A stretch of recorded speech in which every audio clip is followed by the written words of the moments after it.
The room felt colder than it should have. You know how those corporate conference rooms are all glass and polished wood. But it never feels warm. It's like a showroom for seriousness. The HR representative sat across from me, her face arranged into a look of practiced sympathy. It didn't reach her eyes. She slid a folder toward me. The words were all corporate jargon, a smooth river of phrases like strategic realignment and streamlining operational overhead. But the meaning was a jagged rock just beneath the surface. I was the overhead. After 15 years, my salary and my age had become a line item that needed trimming. Expensive for them, then I would sell it to everyone else. For 20 years my life was the Harvest Festival. It wasn't just an event. It was the town's heartbeat, the one time of year when every single person came together. I knew it all by heart. I knew that Old Man Hemlock needed his booth facing east away from the afternoon sun, so his prize-winning pumpkins wouldn't wilt. I knew that the Johnson sisters' apple cider needed to be served from the left-hand spout first, because the right one always had a little sediment. I knew the exact spot on the green where the setting sun would hit the scarecrow, making it look like it was glowing. It was my passion. It was my life's work. Then Eliza came to town. She was young, full of this bright, buzzing energy. She had ideas, big ones. She went to the town council with a presentation full of graphs and words like monetization and demographic engagement. She said the festival needed to be revitalized, modernized. She said we were stuck in the past. The council, some of whom I'd considered friends for decades, they got stars in their eyes. They saw growth. They saw attracting people from the cities. They voted to put her in charge, just like that. 20 years of dedication, and I was sidelined, told I could assist. It was like being told I could watch my own child be raised by a stranger. So I watched from the sidelines, and I saw it all start to unravel. She moved the date to accommodate some regional tourism calendar, not caring that it conflicted with the high school's homecoming. She replaced the handmade decorations, the ones the elementary school kids made every year, with generic ordered and bunting. She ignored my advice about parking, about vendor placement, about everything. The town was split right down the middle. The older folks, my friends, were angry and sad. The younger crowd was excited, talking about the professional bands shed booked and the new food trucks. It felt like my town was being torn in two. The day of the festival arrived. I decided I wouldn't go. I couldn't bear to watch. But from my porch, I could hear it, or rather, I could hear the chaos. The sound wasn't the familiar happy hum. It was the blare of car horns gridlocked on Main Street. My phone started buzzing, texts from friends. Martha, the craft tent is in the wrong field. No one can find it. The sound system for the band keeps cutting out. The pie contest judging is an hour behind because the judges are stuck in traffic. It was a disaster. Slow motion, townwide embarrassment. I was in my garden trying to lose myself in pulling weeds when I heard the frantic footsteps. It was Bill from the council, red-faced and out of breath. Martha, he panted, it's falling apart completely. She doesn't know what to do. We need you. The town needs you. I felt a surge of something bitter. I told you so. The words were right there on my tongue. But looking at Bill's panicked face, I didn't say them. I just wiped my hands on my apron and said, take me to the green. The scene was worse than I'd imagined. Traffic was backed up for a mile. Kids were crying. Vendors were shouting. And in the middle of it all was Eliza.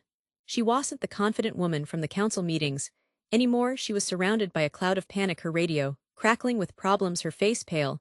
She saw me and her shoulders just slumped. The fight went out of her eyes. She looked like a lost kid. She took a step toward me, and her voice was quiet, shaky. Martha, she said, I was wrong. I was so wrong. Please. Starting the consultancy was terrifying. It was just me, a laptop, and a website I built myself. I reached out to old contacts, not for a job, but for work, small projects. At first a bit of consulting here, a contract there. It was slow, grueling. There were days I thought it was a fool's errand. But with each small success, I felt a piece of myself coming back. I wasn't an employee anymore. I was a founder. I was building something that belonged to me, and no one could take it away. With a meeting in a cold, help me fix this. And in that moment, I didn't see a rival. I saw a young woman who had bitten off way more than she could chew, who loved this town enough to try and make it better, and who had just made a colossal mistake. I didn't take over, not like that. I put a hand on her shoulder. Okay, I said. Okay, first we breathe. I took the radio from her trembling hand. I started calling the volunteers, the same ones I'd worked with for 20 years. Sarah, I need you to take 2 people and direct traffic to the old Miller Field. Use it as overflow. Tom, get the high school football team to help move the craft tent to its proper spot near the gazebo. Linda, Tell the pie judges we'll start in 30 minutes, and offer them a free slice on me. It was like conducting an orchestra. Every person knew what to do, because they'd done it with me before. Liza stood beside me, and I gave her jobs to Eliza. Your energy is what we need right now. Go to the band, apologize, get them a drink, and tell them we're starting in 10 minutes. Use that charm of yours. She nodded, a new determination on her face. And she ran off. We worked side beside me with my deep ingrained knowledge of every person and every corner of this town, her with her fresh energy and willingness to run wherever I pointed. We rerouted traffic. We calmed frustrated vendors. We got the sound system working by using the old cables we always kept in the town hall basement. Slowly the chaos started to recede. The angry shouts were replaced by music, real music, from the bandstand. The smell of grilled corn and apple pie began to fill the air again. By the time evening fell, something magical happened. The festival actually started. People were laughing. They were dancing under the twinkle lights she had strung up, which actually looked quite beautiful now that everyone wasn't furious. Families were together. The community, which had been so divided, came together. You could feel it. The tension just melted away. Later that night, after the last lantern was put out, the council gathered with me, and Eliza. Bill looked at both of us. We owe you both an apology, he said. Martha, we never should have dismissed your experience. Eliza, we never should have given you such a huge task without proper support. Then, he offered us a new role, co-directors, partners. Eliza looked at me, her eyes hopeful. I looked back at her, and I saw the future of the festival, not just the past, but the future. I nodded. And that's how we became a team, a legendary one, people say now. The next year we blended everything. We had the handmade decorations from the schoolkids right next to the new beautiful lighting Eliza found. We kept the traditional folk band and added a new indie band she discovered. We had the classic pie contest and a new international desserts section. I handled the logistics, the history, the deep roots. She brought in new ideas, new energy, new ways to make it shine. The rivalry that could have broken our town instead made it stronger. It taught us that tradition and progress don't have to be enemies, they can be partners. And our little harvest festival became better than it ever was before because it finally belonged to everyone. Glass room. The first time I heard the term digital transformation, I thought it was just another buzzword, something the consultants would charge a fortune for and we'd all forget about in 6 months. But this was different. It had a finality to it. I'd been with the company for over 20 years. I wrote the first lines of code for the core transaction engine. I architected the database that now holds records for half the country. It was my life's work. The announcement came from the new CTO, a guy half my age, who'd never built anything from scratch. He stood on the stage in the main auditorium, talking about legacy code. Like it was a disease, he said. Our methods, the languages we used, the very way we thought about systems, were holding the company back. He said the future was AI-driven development, no more human error, no more tedious manual coding. The machines would build the machines. My department was the first to go. They called it a realignment. They disbanded my team, offered us a transition package. It was a severance check and a pat on the back. They said our expertise was no longer relevant. They said we were like master watchmakers in a world of smartwatches. The craftsmanship was appreciated, but it wasn't needed anymore. My replacement was a team of recent graduates. They were brilliant with neural networks and machine learning frameworks. They could talk for hours about tensor flow and deep learning, but they had never traced a memory leak. They didn't understand what happens at the hardware level. When a transaction fails, they saw the system as a black box, and they were just training a new shinier black box to replace it. I took the early retirement. What else was I going to do? I cleaned out my office, 20 years of notebooks, diagrams, and old hardware prototypes. The new team moved in before it even left the building. They replaced my desk with a foosball table. For a few months I tried to enjoy the quiet, but I kept an eye on the tech news. I saw the announcements for Project Chimera, the new AI platform that was going to revolutionize everything. I read the press releases full of buzzwords and grand promises. And I knew, because I built the foundation they were building on. I knew there was a flaw, not a bug in the code. Exactly a flaw in the logic. A fundamental assumption I'd made 20 years ago, based on the technology of the time. It was a corner. I'd cut a compromise that worked perfectly fine for the scale we had then, but scaled up by a factor of 1,000, driven by an AI that didn't understand the why behind the code. It was a ticking time bomb. The AI would never see it would just see the code as a set of instructions to be optimized. It lacked the historical context, it didn't know the story behind the compromise. Launch day was a media spectacle. Live streams, press conferences, the stock price hit an all-time high. I watched it from my living room. And for about 3 hours everything seemed fine.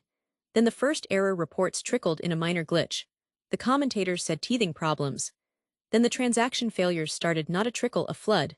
The entire system began to cascade, one service failing, causing another to fail, and another. Within an hour the core platform was down, completely down. Critical services for millions of users were offline. The stock price didn't just fall, it plummeted. The news channels switched from celebration to panic. My phone had been silent for months. That night it rang. It wasn't my old boss, it was the CEO's office. His assistant was on the line, her voice was tight with stress. She asked if I was available. A car was already on its way to my house. A private jet was waiting at the airport. I didn't even pack a bag, I just got in the car. Months had passed. I was in my home office looking over a proposal for a new client when my phone rang. It was an unknown number. Usually I'd let it go to voicemail. But something made me pick up. The voice on the other end was hesitant, a young woman's voice. Hello. Is this Michael? I said it was. There was a long pause. And then she said, it's Anna from Croft Global. The name hit me like a physical thing. I didn't say anything I couldn't. She rushed on, her words tumbling over each other. I am so sorry too. I was flown first class to the headquarters. I'd built my career, and it was different now. The energy was pure fear. People were running, voices were raised. I was escorted straight to the main war room. The lights were blinding, dozens of screens covered the walls, most of them flashing red with error messages. In the middle of it all, surrounded by his team, was the young man who had taken my job. He looked like he hadn't slept in days, his face was pale. When he saw me his eyes widened. It wasn't resentment, I saw it was pure, unadulterated desperation. He was drowning, and he knew it. The CEO walked over to me. He bypassed everyone else. He looked older than he had on the morning news. We can't get a handle on it. He said the AI diagnostics are useless. They're just generating more error logs. The system is a black box to us now. We need someone who understands the original architecture, the foundational code. We need someone who speaks the language. He put a hand on my shoulder. The gesture felt heavy. Can you fix this? I didn't answer him. I just walked to the main terminal. It was covered in their fancy AI interface, all graphical flows and pretty visualizations. I closed it all. I opened a command line terminal, just a black screen and a blinking cursor. A few of the younger engineers gasped. It was like I'd started speaking Latin. My fingers found the keyboard. It was like muscle memory. I navigated through the directories, through layers of new code they had built on top of my old work. I went straight to the heart of the system, to the core transaction scheduler. I had written over a decade ago. The new AI had optimized it, rewritten parts of it. But the skeleton was still mine. I could see its shape, I could feel the rhythm of it. And then I saw it, the flaw. Just as I had predicted, the AI had taken my old compromise and amplified it. It had created a logical deadlock under peak load, a simple, stupid race condition that would bring everything to a grinding halt. It took me 10 minutes to find it. 20 years of experience versus months of AI training. I didn't just fix the line of code, I wrote a patch that addressed the root cause, not just the symptom. I turned to the team, to my replacement. His eyes were glued to the screen. It's here, I said, pointing at the block of code. The AI didn't understand the resource sharing protocol I implemented back in the day. It optimized for speed, but ignored the locking mechanism. When transaction volumes spiked, the processes started fighting each other for access. They froze, the entire queue seized up. I explained it not as a magical incantation, but as a fundamental principle of computer science. I taught them right there in the war room a lesson about system architecture that you can't learn from a textbook or an AI model. You have to understand the history. You have to know why the code is written the way it is. As the patch deployed, the red lights on the big screens began to turn green one by one. A wave of relief washed over the room. The CEO looked like he might cry. He pulled me aside and offered me my old job back with a vice president title and a massive salary increase. I shook my head. The fight had gone out of me. I didn't want to be back in that building, dealing with that politics. Bother you? I know this is incredibly unprofessional, but I have no one else to call. Instead, I made a different proposal. I would be a consultant on retainer available. When they needed me, my rate was astronomical. And they agreed to it without hesitation, my obsolete knowledge. The legacy code they were so eager to retire became the company's most valuable insurance policy. They finally understood the foundation isn't something you bury and forget about, it's what everything else stands on. And when the fancy new AI tower starts to sway, you need the old architect who remembers how deep the pilings go. It's a strange feeling watching the world you built get slowly taken apart for 30 years. I was the Alexander, not just the general manager. But the face, the heart, the memory of the place. People didn't just come for the thread count or the marble in the bathrooms. They came because they knew I would be there. I'd greet them at the door, not with a script, but with a genuine smile. Mr. Davison, welcome back. How is your daughter? Did she get into law school? Or Mrs. Gable, we've put you in the corner suite just as you prefer, and I've taken the liberty of having a pot of Earl Grey sent up. I remember you said it helps you unwind after a long journey. It was the small things. It was knowing that the Thompsons in room 412 loved extra pillows, and that Mr. Abernathy required a specific brand of mineral water that we had flown in just for him. It was the handwritten welcome note on the presidential desk, the one where I'd mention a detail from their last stay, a little thread of continuity that told them they weren't just a reservation number, they were guests in my home. It was a craft, you see, a delicate, intricate craft of anticipation and discretion. I knew the names of every housekeeper's children. I knew which concierge had a knack for securing impossible restaurant reservations. We were a family, and the hotel was our shared pride. Then the conglomerate bought us, Sterling Global Holdings. The name itself sounds cold, doesn't it? All sharp edges. They flew in a team of consultants in identical gray suits. They walked the halls with tablets, not looking at the art on the walls, or the way the light fell through the atrium in the afternoon. They were measuring foot traffic flow and optimizing operational synergy. They didn't see a home, they saw a spreadsheet. The first meeting was a shock. The lead consultant, a man half my age, pointed to a graph. Your guest satisfaction scores are high, a leaner, but your digital engagement metrics are in the bottom 10th percentile. Your Instagram presence is virtually non-existent. In today's market, a hotel isn't just a place to sleep, it's a content destination. I tried to explain. I told them that our guests valued their privacy, that the true luxury was discretion, not being used as marketing props. I said that our repeat business, our legendary word-of myth, was built on a foundation of trust, not on how many likes a photo of our cocktail menu could get. They listened politely, but their eyes were glazed over. I was speaking a dead language to them. The day they let me go was a masterclass in corporate politeness. The severance package was, as they said, more than generous. But the money felt like an insult. It was blood money for the soul of my life's work. The new general manager, my replacement, was a woman named Chloe. She was 29 years old. Her entire career had been built on launching a boutique hotel's TikTok account to viral fame. She had never, as far as I could tell, ever personally resolved a guest complaint, beyond issuing a generic. Her voice was tight with stress. She explained that the quarterly report for the senior partners was due, and the main forecasting system had crashed. The one I built, their IT guys were stumped. They'd been trying to fix it for 2 days. Her boss, the same man who had presided over my departure, was breathing down her neck demanding answers. She was on the verge of being fired. They were saying it's my responsibility, she said, and I could hear the tremor of panic in her voice. But the system is so complex.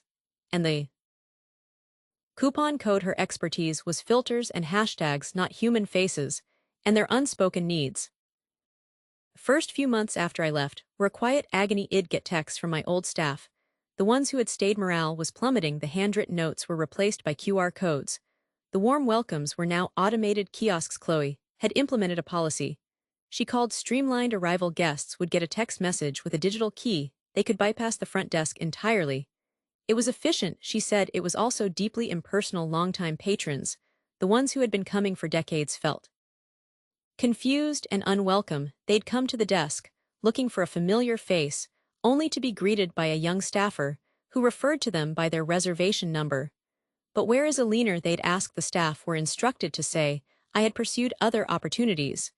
But the truth was the heart had been surgically removed from the building.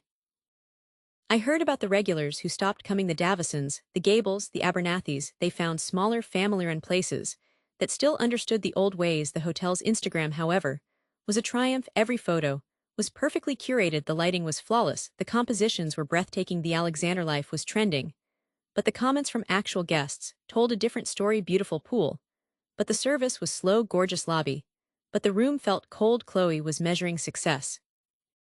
Impressions and engagement rates, the soul was gone.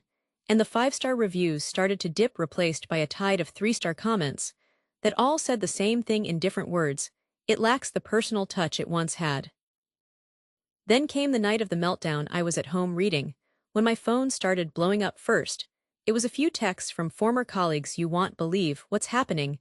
Then my personal cell rang. It was Jonathan Reed, the chairman of Sterling Global himself. His voice was tight. Panicked. Alina, we have a situation, a catastrophic situation. It's Serafina. Serafina, even saying the name requires a certain reverence. She is one of the most famous actresses in the world, but also the most fiercely private. She was checking in for a 5-day retreat between filming 2 massively demanding movies. She required absolute anonymity, total peace. It was the kind of booking I had handled personally for years. I knew her routines. She traveled under a pseudonym. She required a specific suite, on the top floor, the one with the private elevator access that wasn't listed on any floor plan. She needed the room to be kept at exactly 68 degrees, with a particular brand of hypoallergenic linens. There was to be no staff entry, unless explicitly requested. It was a delicate ballet of service and invisibility. Chloe's system had failed at every turn. The algorithm, in its quest for efficiency, had upgraded Serafina to a more expensive, more Instagrammable suite, with a large balcony facing the street. It was a paparazzi dream.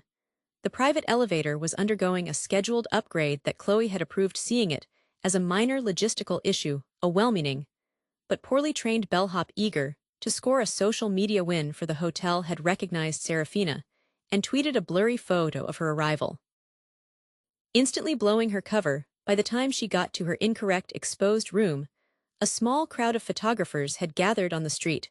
Below, the final straw was when a junior manager, following a new guest engagement protocol, knocked on her door to present her with a complimentary cocktail and ask if she'd be willing to do a brief Instagram story for the hotel.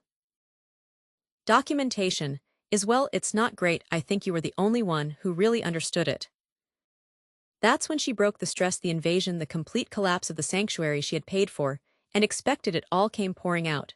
She stormed down to the lobby, which was full of guests enjoying pre-dinner drinks, and she unleashed a torrent of fury. It wasn't just yelling, it was a raw, visceral, deeply human explosion of frustration. The video phones came out instantly.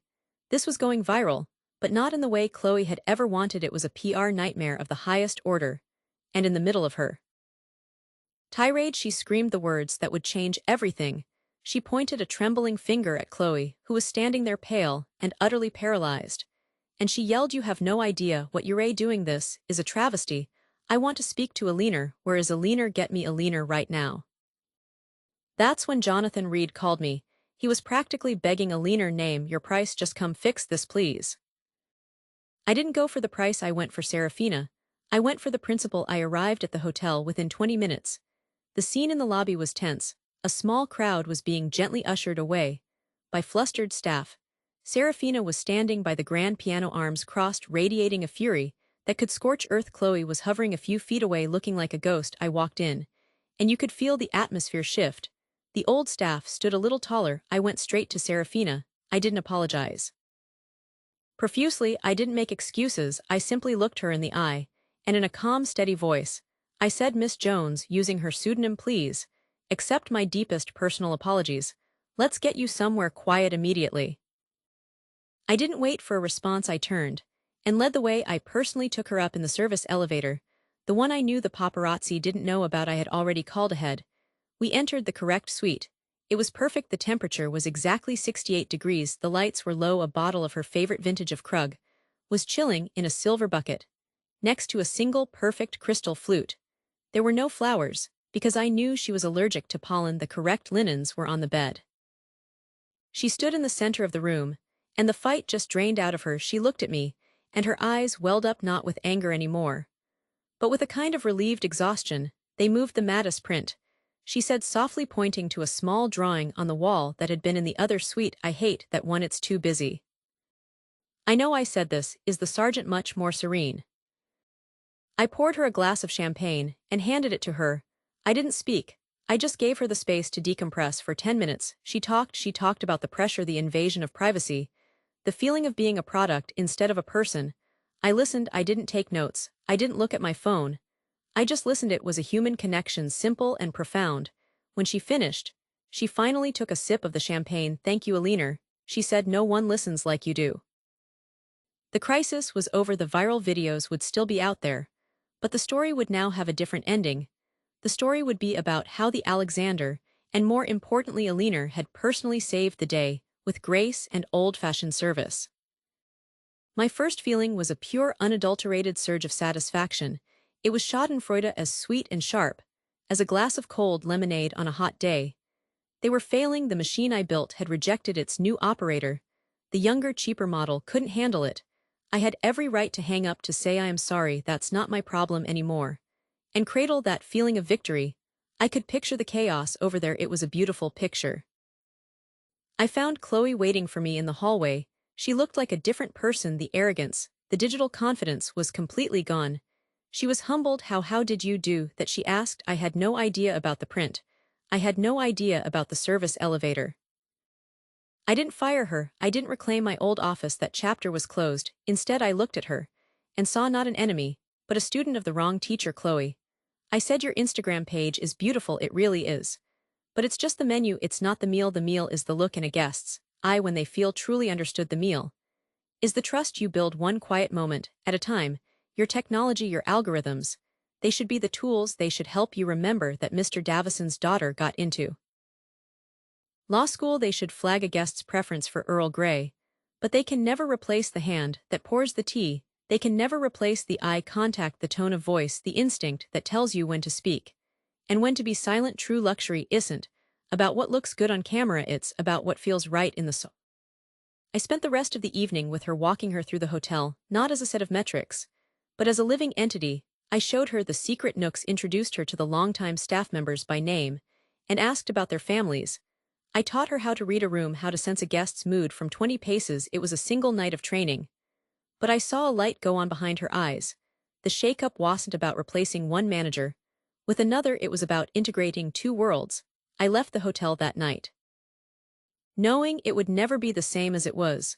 But as I walked out into the cool night air, I felt a peace I hadn't felt in months. The craft hadn't died with my departure. Maybe, just maybe, I had passed a piece of it on. The soul of the place had flickered, but it hadn't been extinguished. It was waiting for the right person to tend to it again.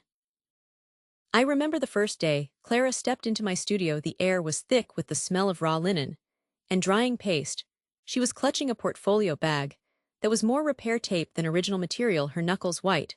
She had that look, a mix of fierce pride and desperate hunger. I saw myself in her 30 years ago. Her work, which she shyly laid out on my large work table, was unrefined, bursting with a chaotic energy that the expensive art schools usually beat out of people. There was a undeniable voice in the mess. She sculpted with found objects, bits of metal and discarded fabric. But she had no technique, no discipline. She was a brilliant, undiscovered country.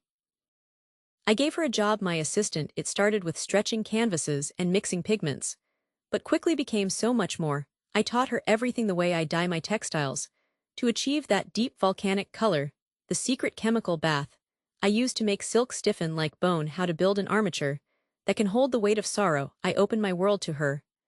I introduced her to collectors, to critics, to gallery owners like Julian, who ran the most prestigious space in the city. I watched her absorb it all.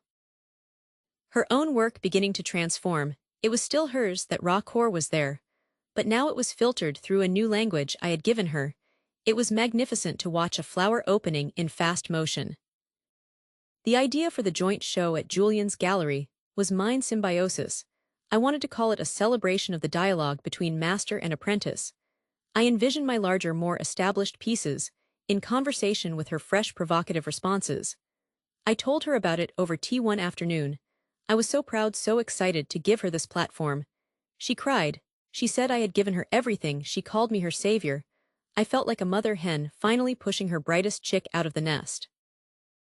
But as I held the phone, listening to her quiet, desperate breathing on the other end, the feeling started to change. I thought about her smile, that first day, the innocent hope in her eyes.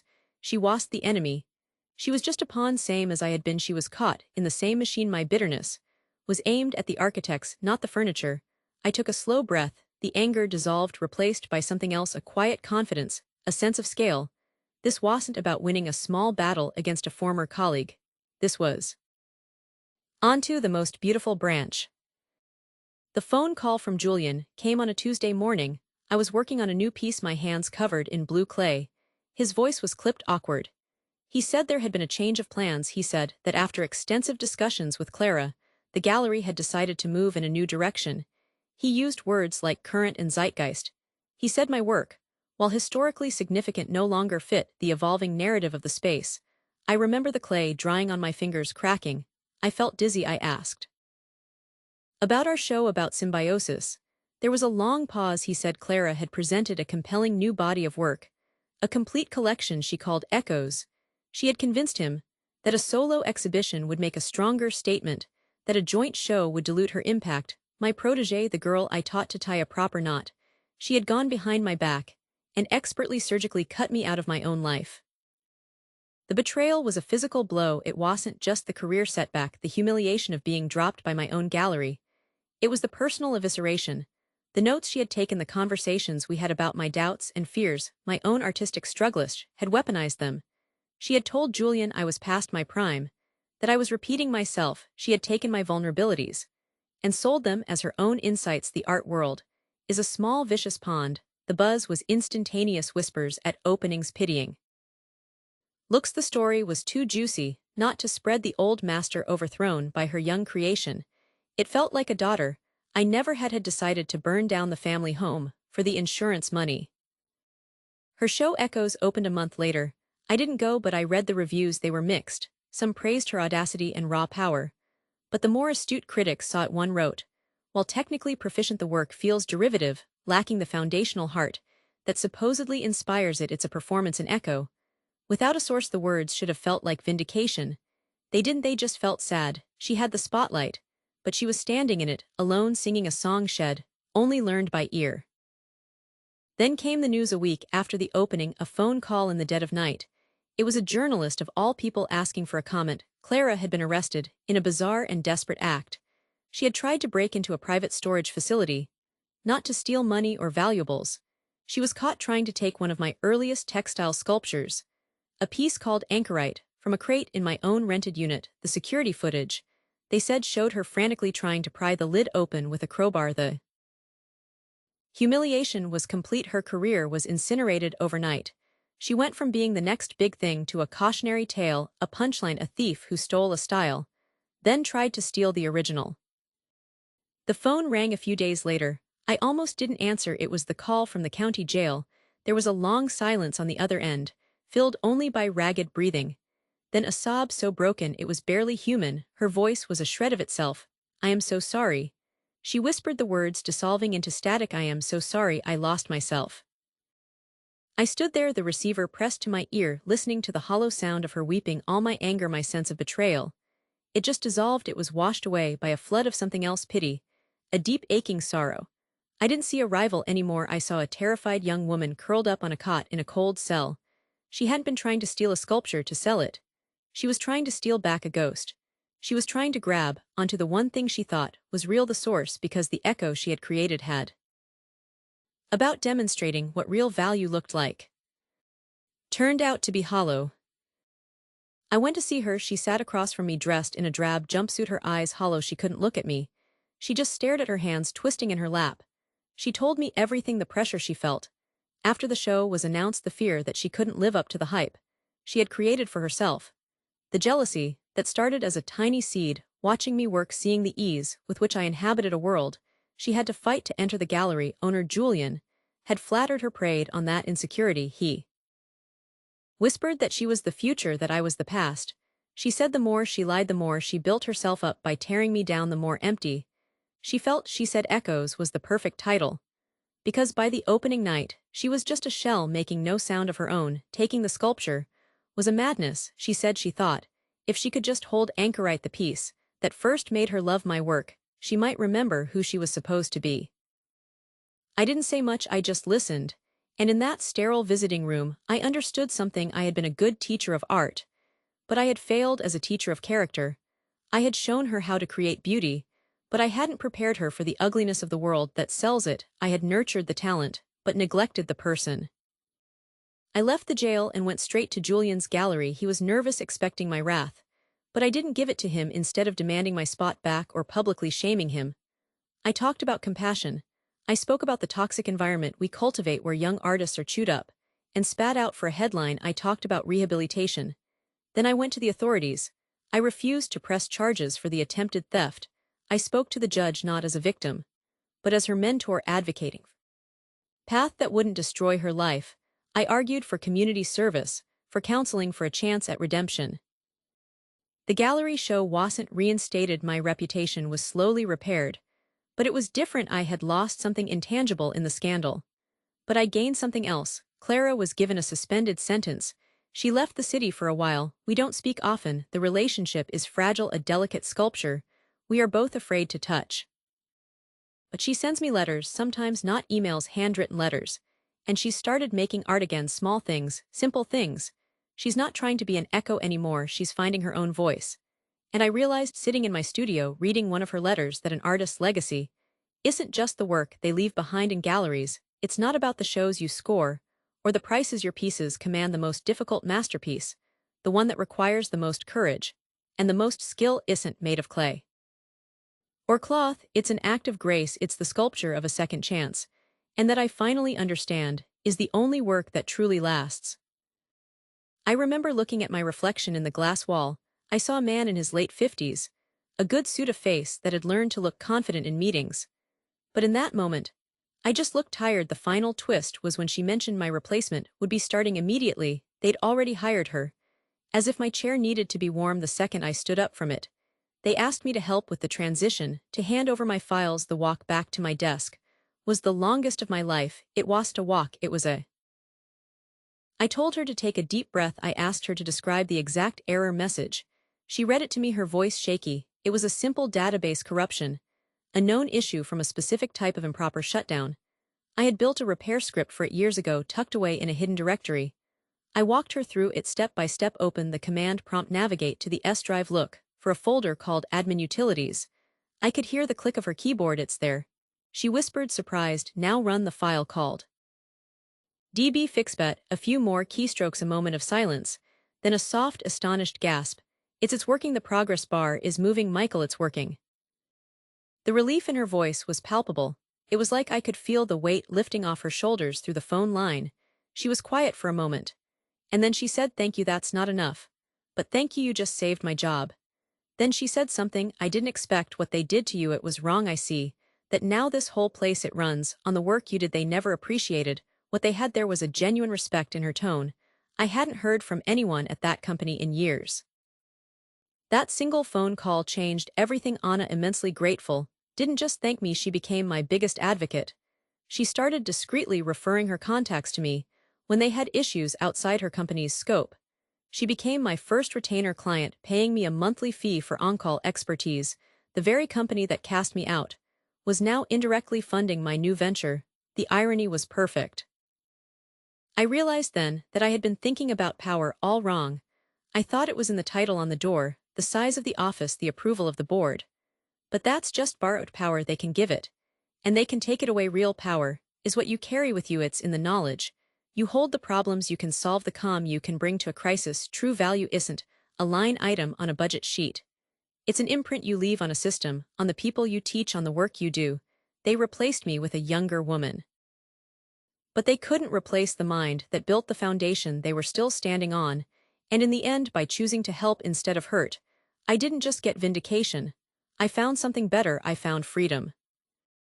The air in my father's study was always the same: old leather, fine whiskey, the faint scent of cigar smoke that had seeped into the wood paneling over 50 years. It was the smell of stability, of history. We were all there for the annual meeting. The usual cast: my brothers, their wives, a few key cousins, and my niece Chloe. She was bright-eyed, just finished with her MBA, full of that new car smell of ambition. I remember. She was wearing a sharp modern suit, looking every bit the part she was about to play. My father, the patriarch, stood by the fireplace. He cleared his throat, and the room went quiet. He talked about his age, about legacy, about the future, standard stuff. And then he dropped the bomb. He was retiring effective immediately. I felt a small, confident smile start to form on my lips. It was my turn. 30 years I'd put into this company. I started in the mailroom, for God's sake. I knew every client, every invoice, every secret handshake that kept the wheels turning. But he didn't say my name. He said Chloe's. He said the board had decided the company needed new blood, modern ideas. He said those words like they were a virtue, like they were the only things that mattered. He called my 30 years of building this business from the ground up, traditional methods. He made my life's work sound like a relic, a museum piece. I looked around the room. The shock was palpable, but it quickly curdled into something else. Sides were being chosen right there in front of me. I saw nods from the younger family members, the ones who saw Chloe as one of their own. I saw the averted eyes from the old guard, the ones who'd worked beside me. They were scared of my father, scared of losing their own spots. The fracture happened in that instant. A clean, brutal crack right down the middle of our family. I knew right then that Thanksgiving would never. Procession past colleagues who couldn't meet my eye, their heads bent low over their keyboards. Be the same. Christmas would be a war zone dressed up in tinsel. The anger was a cold, hard stone in my gut. It was a betrayal so complete it felt almost peaceful. When my father finished, he looked at me and offered me a new title, a demotion, a placating gesture to keep me in my place. I didn't shout, I didn't cause a scene. I just stood up, looked him right in the eye, and said no.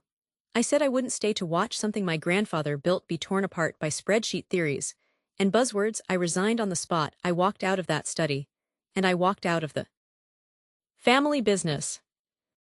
The first few months of my exile were fueled by pure pride. It was a bitter, sustaining fuel. I started my own consultancy, a small operation, just me and an assistant. I took a few clients with me, the ones who were loyal to me personally, not just to the company name. It was successful, more than successful. I was making a good living.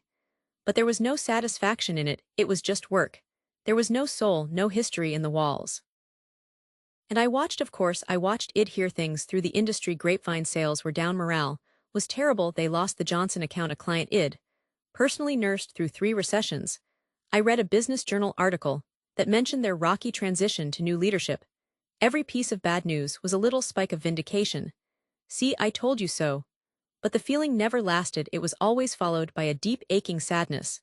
This was my grandfather's company. He started it with a loan and a handshake. I could picture his face, the disappointment. It wasn't about being right. It was about watching something you love slowly fall apart.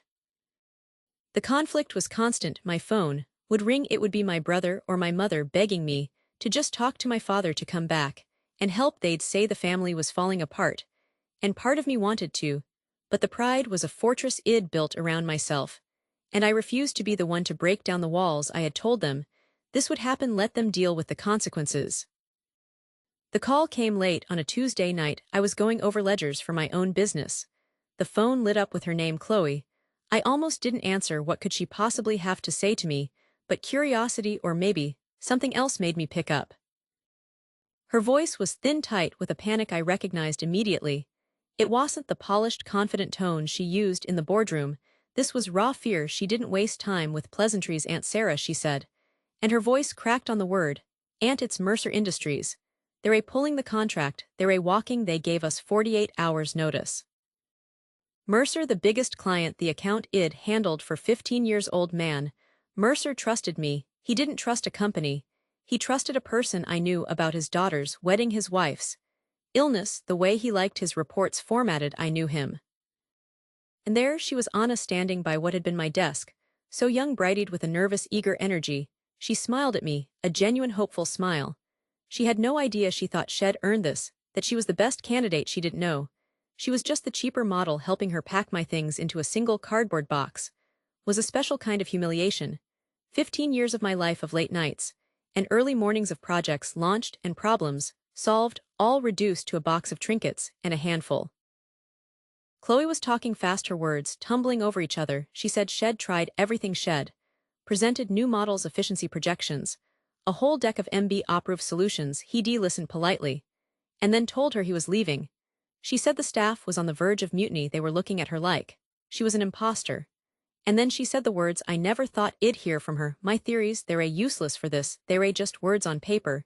He doesn't care about our KPIs. He cares that we remember his birthday. There was a long silence on the line. I could hear her breathing shaky and shallow pleas. She whispered, "Aunt Sarah, you're the only one who can fix this hell. Listen to you, I know. He will. I can't lose this for us, for Grandpa's sake, please." I sat there in the silence of my office. The pride was still there, that cold stone, but her plea, it wasn't a corporate negotiation. It was a cry for help. It was family. And she was right, it was for my grandfather's sake, for the name on the building that meant more than any of our individual egos. I told her I'd meet her at the office in an hour. Walking back into that building was surreal. It looked the same, but it felt different, colder. The staff looked up as I walked past, and I saw a mix of surprise and hope on their faces. Chloe was in her office pacing. She looked exhausted. Her perfect suit rumpled, her confidence completely evaporated. We worked through the night. I didn't take over, that was the important part. I made her sit with me. I explained why Mercer was angry. It wasn't about the service fees. It was because Wed switched his account manager without so much as a phone call. It was a personal insult. I made her listen as I called him. It was late. But he answered. I didn't talk business at first. I asked about his wife.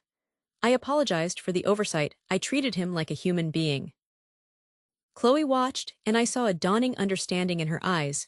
She saw that my traditional methods weren't about being old-fashioned.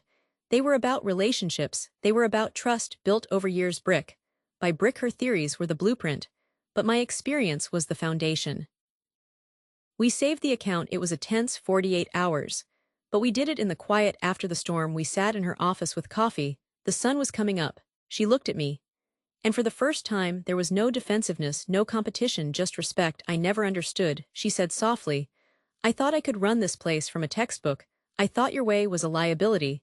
But it's the only asset we have that can't be replicated." That was the moment the rift began to heal. It wasn't a grand gesture. It was a quiet acknowledgement. We started talking, really talking about the business. She had brilliant ideas about digital expansion, about new markets ideas. I would have resisted out of hand before, but now I could see their value, and she could see the value in the foundation I had built. Of files, the photo of my kids, the mug from the teambuilding retreat. When I walked out the main doors, the silence was deafening. The building just swallowed my absence, without a ripple. We formed a new partnership. I came back not as the passed-over heir, but as a senior advisor and a board member, a bridge between the old and the new. We blended her vision with my wisdom. The company started to thrive again, not in spite of our conflict, but because of it, because we finally learned to listen to each other. The conclusion wasn't about me winning or losing. It was about understanding that being replaced wasn't the end of my story.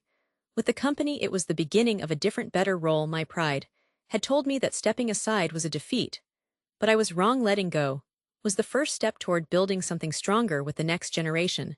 The family business isn't just about the name on the door or the profits on a sheet.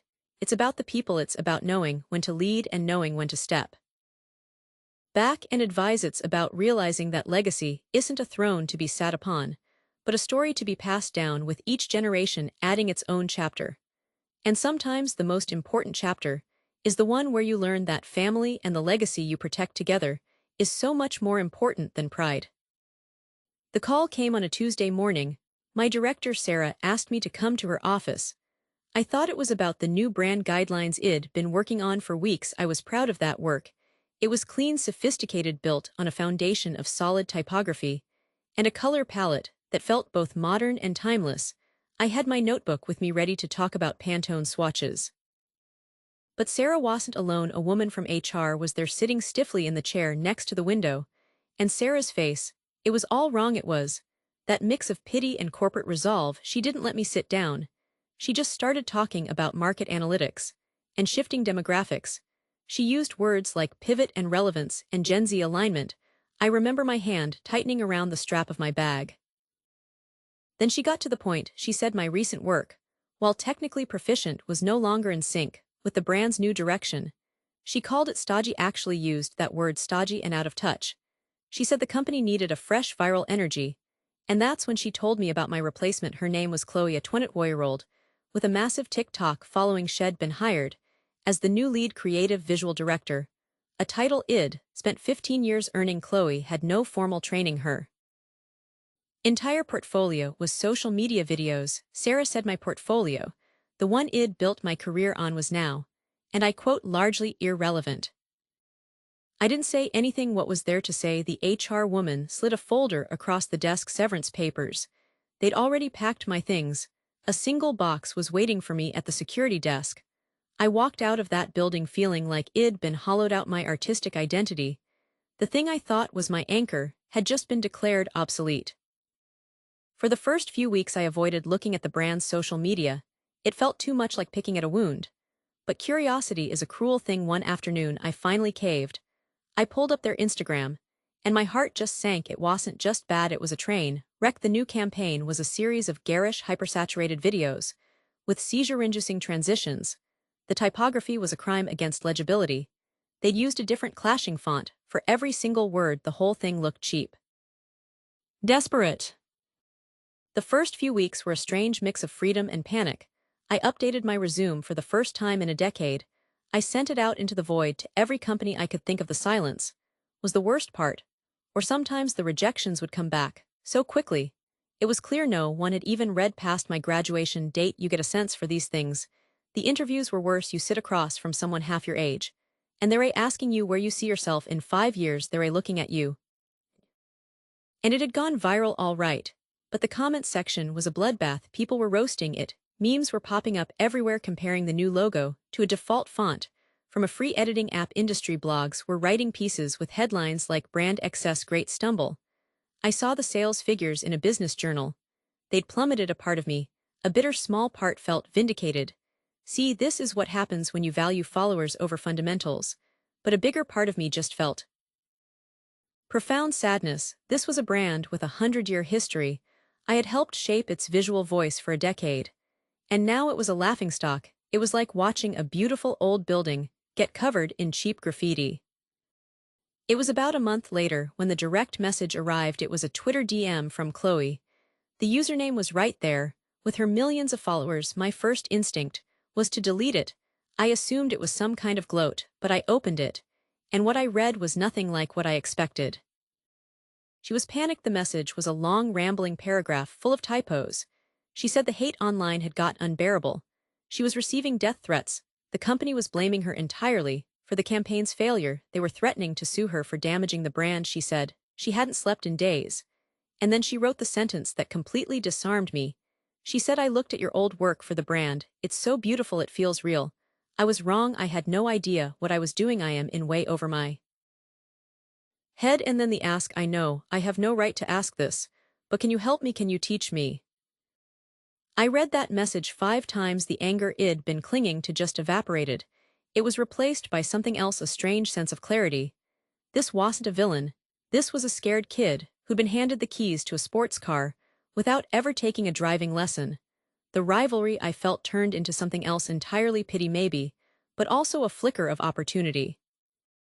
We met at a quiet coffee shop, the kind with big wooden tables and no loud music. She was smaller than she seemed in her videos. She kept her sunglasses on until we sat down in a corner booth. When she took them off, I could see she'd been crying. We ordered coffee, and for a few minutes, we just sat in silence. It was awkward. Then she just started talking.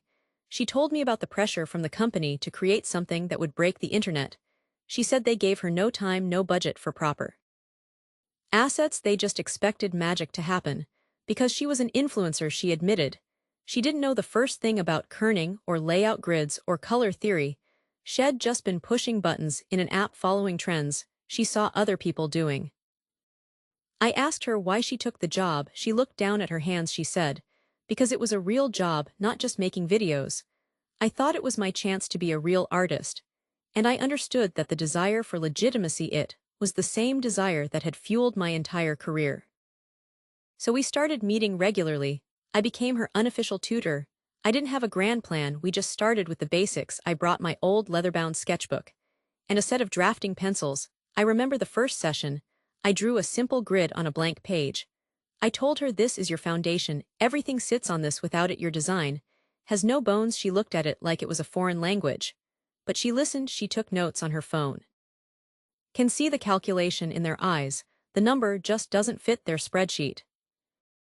I taught her about typography, why you should never use more than 2 fonts, how to pair a serif with a sans serif to create hierarchy.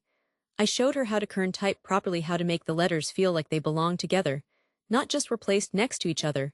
We spent an entire afternoon just looking at color wheels. I explained the difference between CMYK and RGB, why a color that looks vibrant on a screen can look muddy in print. I talked about the psychology of color, how blue can feel calm and trustworthy, how red can signal urgency or excitement. And in return, she showed me how the algorithms work, how the first 3 seconds of a video are everything. She explained virality to me not as some mystical force, but as a combination of timing, emotion, and a kind of cultural shorthand. She taught me about engagement metrics, what they really mean, and how to tell a story in 15 seconds. She showed me apps and tools I'd never heard of, platforms that were the lifeblood of her world. It was like she was giving me a tour of a country I'd only ever seen. After a few weeks of these lessons, we decided to try a collaboration. The brand was still floundering, and Chloe was facing her lawsuit. We thought, why not? What did we have to lose? The project was a new brand anthem video, a reboot. We worked from my home studio. I laid down the foundational grid.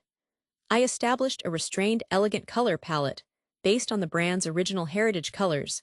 I designed the keyframes and the typography with my usual precision. Then Chloe took over. She storyboarded the flow with an incredible sense of rhythm. She knew exactly when to introduce a moment of visual surprise, a transition that felt fresh but not jarring. She understood the soundtrack, how to use a trending audio clip in a way that felt authentic, not forced. We argued sometimes. I'd insist on more white space, she'd argue for a bolder, more attention-grabbing moment. But the arguments were creative. They were about making the work better, not about who was right.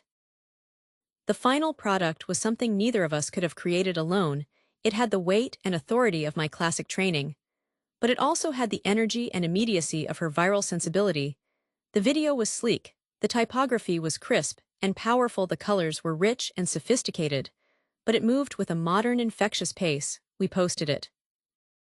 The response was immediate, and it was nothing like the previous disaster. The industry blogs that had mocked the brand before were now writing pieces titled "A Stunning Comeback," and how Brand X masterfully bridged the generational divide. The comments were filled with praise. People called it iconic and fresh, but timeless. Most importantly, the sales numbers rebounded dramatically. The company dropped its lawsuit against Chloe. They even offered me my job back with a significant raise. I turned them down. Chloe and I started our own boutique agency. We call it Foundation Flash. I handle the foundation strategy, the typography, the core branding. She handles the flash social strategy, the video content, the engagement. We're a team. It turns out the problem wasn't that my skills were obsolete, or that her approach was inherently shallow. The problem was the isolation, the belief that one way had to invalidate the other. The best art we learned isn't about tradition versus trends. It's about taking the strength of each and creating something new, something with both roots and wings. I'd check the company's LinkedIn page, sometimes a mistake, I know, but I couldn't help it. There she'd be Anna in photos from company events, smiling, holding a glass of champagne, looking like she owned the place. It was like watching someone live in your old house. And they've painted over the walls you carefully chosen. Every photo was a little pinprick, a reminder that I was already forgotten. The system I built, the clients I nurtured, they were all just part of the machine now, and someone else was at the controls. The leather of the chair in my office was worn smooth in all the right places. I'd sat in it for 20 years. It had seen me through my first publication, my tenure review, the late nights writing books that, I'll admit, were more respected than widely read. This office was my second home. The smell of old paper and dust was the smell of a life's work. And that year it was supposed to be the capstone, the Harrington Endowed Chair. It wasn't just a title, it was recognition, a confirmation that the path I'd chosen, the slow, meticulous building of knowledge, mattered. Then she arrived, Dr. Eris Thorne, fresh from a postdoc at some institute I'd only read about in footnotes. She had an energy about her that our department hadn't seen in decades. Her theories were radical, dazzling. Really, she talked about predictive behavioral models and algorithmic interpretations of historical texts.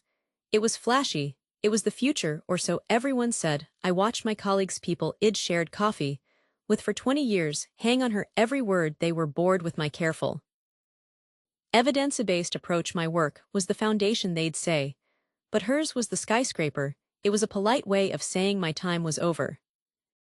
The meeting with the dean was cordial, painfully, so he talked about the need for the department to evolve to attract a new generation of students. He mentioned the endowment committee was very impressed with Eris' vision. He never said the words. But the message was clear: the endowed chair was hers. I was being encouraged, with all the genteel pressure academia can muster to consider retirement, to make way. The greatest betrayal wasn't from the administration you expect, that it was from my own proteges junior. Faculty I'd championed, whose dissertations I'd guided, who now avoided my eyes in the hallway. They had aligned themselves with the new center of gravity. I was a relic, and they were afraid of being left behind with me. I packed my books into boxes. The silence in my house, after a lifetime of lecture halls and student questions, was deafening. The first year was the hardest. I tried to continue my research, but it felt pointless, like I was writing letters to a world that had stopped reading. I'd hear things, of course. The academic grapevine is small. Eris' new curriculum, her flagship course, was a mess. Students were lost. The radical methods Shed promoted were confusing, not enlightening. Whispers started that her first major paper, the one that had secured her position, was facing serious methodological criticism. The very rigor Shed dismissed as old-fashioned was now hunting her down. I felt a grim sense of vindication, but it was hollow. It didn't fill the empty hours, so I did what I've always done. I wrote not a polemic, not an attack, a quiet, precise critique for a specialized journal. I laid out point by point the logical fallacies in her central argument. I didn't write it to destroy her. I wrote it because the principles of our discipline demanded it. Because, if we don't hold each other to a standard, then what are we doing here? The article caused a small earthquake. It gave voice to the doubts everyone was whispering. It wasn't just an opinion, it was a demolition built brick by brick, with citations and cold, hard logic. The anger didn't come all at once. It simmered. It was there in the morning, when I woke up with no place to go. It was there when I paid bills, watching my savings slowly dwindle. Then one day, I saw another post from the company boasting about a new client. Weena client I had originally brought in years ago. That was the match. The anger just erupted. It was a clean, hot burn. I wasn't going to beg for a job anymore. I wasn't going to let them make me feel obsolete. I decided, if my knowledge was too. The email arrived at 2:17 a.m. The timestamp alone spoke volumes. The subject line was just "Ray, your article." I almost didn't open it. I expected anger, defensiveness, a litany of accusations. What I read was something else entirely. It was a surrender, a white flag, raised in the dark. She started by saying she had no right to write to me. She acknowledged the hostility of my departure, the pain she had caused, even if indirectly. She said Shed read my critique a dozen times, and with each reading the foundation of her work crumbled a little more. She admitted Shed rushed, that the pressure to make a splash, to be the next big thing, had led her to draw conclusions the data couldn't truly support. She was watching her career implode, and she knew she had no one to blame but herself. The most striking part was her admission. She said she finally understood what I had been doing all those years, that my meticulous, slow work wasn't a lack of ambition, it was a deep respect for the truth. She wasn't asking for a personal favor. She was asking for an intervention for the sake of the field itself. Would I look at her raw data? Would I help her salvage something from the wreckage before it was too late? I read that email 3 times. Every instinct told me to delete it, to let her fail. It would have been justice of a sort, but another part of me, the part that had spent a lifetime in libraries, that believed in the project of knowledge, couldn't do it. This wasn't about her or me. It was about the work. I replied simply. I said I would look. I set conditions. It would be a professional collaboration. Nothing more. I would be brutally honest. She agreed immediately. The first few video calls were stiff, awkward, but that faded quickly once we opened the data sets. She was brilliant. I had to give her that. Her methods were a mess, but the data Shed collected was extraordinary, a treasure trove of information that my generation never could have accessed. She had the raw material, but she lacked the framework to understand it. I had the framework, but I'd never had data this comprehensive. We spent weeks arguing over interpretations, real heated intellectual arguments, not the petty squabbles of university politics, but the essential debates that push understanding forward. I'd point out a flaw in her reasoning, and Shed counter with a new way of looking at an old problem. We weren't teacher and student, we weren't rivals, we were colleagues. Late one night, staring at a correlation matrix that made no sense, she had an idea. What if the error wasn't in the data, but in the initial question? We were asking what if my traditional model and her radical approach were both right, but incomplete. It was a moment of genuine insight. We started over from a different angle. We combined her computational power with my contextual depth. The result wasn't a victory for my side or hers, it was a synthesis, something entirely new. We co-authored the. It was groundbreaking, because it didn't throw out the old to make way for the new. It showed how they needed each other, how my careful established work provided the necessary skeleton for her flashy innovative data. To hang on without that structure, her data was just noise. Without her new data, my structure was just an empty frame. The paper was published to significant acclaim. It ended the feud in our field. More than that, it charted a new path forward. She saved her career. But more importantly, she became a better scholar. I found a new purpose, a relevance. I thought I'd lost forever. We don't talk about the past much. There's an unspoken understanding that we both failed in our own ways. I failed to adapt to see the value in new approaches. She failed to respect the foundation she was building on. The lesson was profound and humbling. Knowledge doesn't progress by revolution alone. It's not about the old guard being overthrown. It progresses by integration, by standing on the shoulders of giants, yes, but also by listening to the voices on the ground pointing out new paths. The cowardice would have been to let bitterness win, to let a field I loved suffer for the sake of my pride. In the end, the integrity of the work was the only thing that mattered. It was the only thing that ever really had.